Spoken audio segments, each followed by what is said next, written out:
Hi, I'm Marc Loftus. Thanks for joining us for another episode of Post TV. And today I'm joined by the guys from Telestream. I have both Scott Murray and Ian Valentine with me. Thanks for joining us, guys. Thanks, Mark. Great to be here. Great seeing you.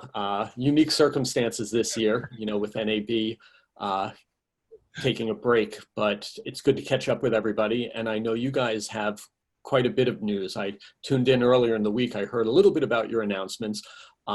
Maybe we could start with the follow-up to the acquisition or the integration you guys had with Tektronix not too long ago.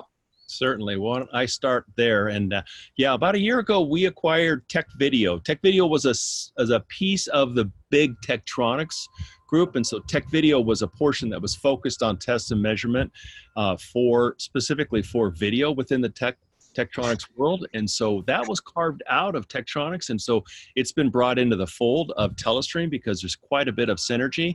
And previously, three or 4 years ago, we acquired InnoQuest Technologies, and they are masters in monitoring OTT streams to ensure quality of service and quality of experience. And that's on the back end. Tech Video is a fantastic acquisition because it helps live and post environments on monitoring as well as measuring and ensuring that the video quality is perfect. And with the HDR and wide color gamut coming on into play right now, they're a perfect fit inside the Telestream family. And Ian can tell us more about the products that are supporting that for the customers. Go ahead, Ian. Yeah, sure. So hi, everyone. So I'd agree wholeheartedly with what Scott just said in terms of the two businesses coming together. It's been a great experience, to be honest. In terms of trends that we watch that drive our business, particularly the Tektronix product portfolio, I think one of the biggest disruptors out there at the moment is the introduction of HDR into broadcast TV and the way that's going. Coupled with that, there's a wide color gamut as well that people are trying to deal with. So we really started to focus on how we can help people handle their HDR. The big challenge behind HDR is the fact that the old adage of corrected in post is no longer applicable, or it's getting harder to do because your tolerances now are much harder to deal with. You don't have as much room for maneuver. And when you are dealing with HDR, there's really two things you're trying to deal with. One is exposure. And then the other thing, of course, in post is that you're worried about color. And those two things at the moment are changing dramatically. So in Tektronix and Telestream, the thing that we have come to a conclusion on is that to help people in that environment, they really need a set of objective measurements. HDR is about light levels, but it's also very much about making sure that you don't have too much area on the screen lit up beyond what it should be, because it becomes an uncomfortable viewing experience. So there's a whole bunch of measurements that we can now do to help. So if I broke this into a couple of pieces, the first one would be around exposure and exposure measurement. So in post, you're constantly worried about that. And so there's a couple of ways that you can do that. The first one would be traditionally to use a waveform monitor. A waveform monitor gives you an indication of the light level or the luminance level that you have coming from the camera or the image. The challenge there is that if you have a waveform monitor, you basically have to read everything in millivolts or IREs, which is difficult for most people to convert. So what we've done is essentially just converted that to a light measure directly. So regardless of what's coming from your camera and where you're trying to go to in terms of your HDR algorithms, we can actually show you all of that as light and light measurements. So now there's no guessing. You can actually tell from 2 points on the screen exactly what your dynamic range is.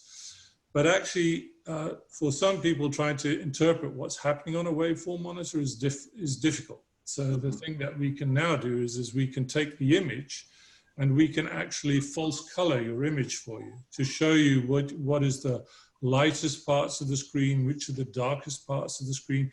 And we actually give you the percentage measurement. So you actually know how much of the screen is actually covered with HDR so that you can ensure that the experience for your user or your customer, your viewer, is right. And so we've been really working hard on introducing a set of tools that will help people with their workflow to handle all of that.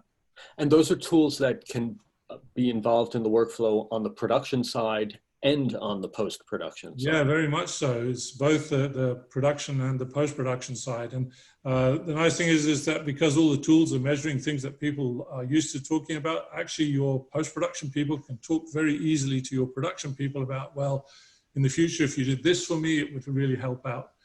We've added a whole set of other tools that would help with that, things like a light meter. You can easily just take 2 points on an image and measure your dynamic range between the two of them so you know where you are. The other thing that we did on our color, false color environment, we've allowed people to configure what colors they want and at what levels.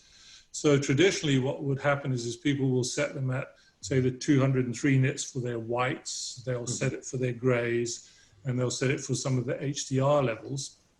And what that allows you to do now is to have only the colors you want to show up, the important things to show up on the screen. It just makes life a lot easier. Rather than having a full rainbow of colors on there, you now just choose the colors that you want to work with and what's important to you.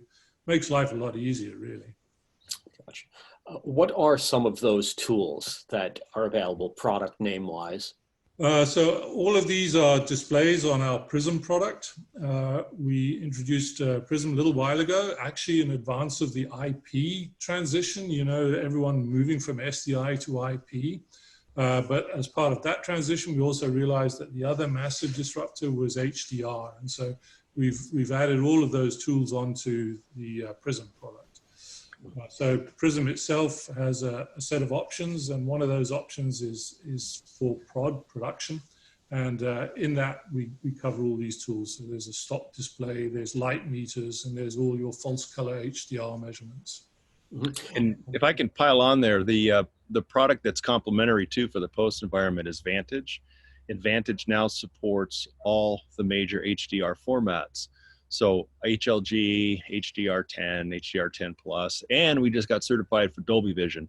So now if a customer is doing live production or needs to do post-production, they can use the Prism tools for ensuring that they've got the right HDR levels. And then you can use Vantage to process the content as well and either up convert to HDR or down convert to SDR, standard dynamic range. A full complement of tools for both production and post-production. And these tools would be integrated in an on-set like DIT setup, and then there's also a version that you could use in an editing scenario, from what I understand. Yes, that's correct. These two. Sorry, Scott. Go ahead, Ian. So I was going to say, certainly Prism is designed to be used in exactly that environment, either in an edit suite sitting on the console, or if you're a DIT or someone like that, you can have a waveform monitor on your cart that's helping you do all of your dailies, etc. Yeah.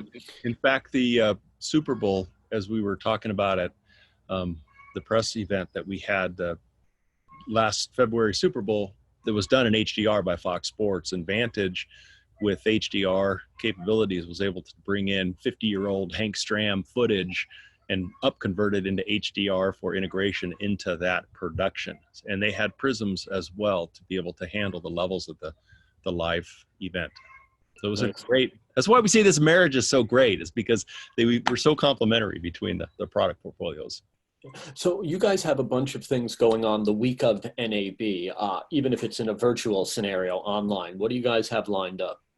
Well, as I mentioned earlier, we've got 3 business units. We've got the traditional Telestream business units, Tech Video business unit, and the IQ business unit. Each one of those business units is going to be holding a webinar, their own independent webinar, because there's so much new stuff coming out from each of the business units that we're going to have webinars, 3 of them, 1 for each business unit. And if you would interested in seeing what's new at Telestream, please go to our website, telestream.net, and you can sign up. There's a banner at the top. Hit that link and you can go right to registration and join in our new product announcement webinars next week. Very good. All right. So that's telestream.net. Correct. Excellent. Well, I want to thank you guys for taking some time to share the news with our viewers here at Post, and let's keep in touch and hope you guys have a successful week. Okay. Thank you, Mark. Thank you, Mark. Appreciate it. Thank you.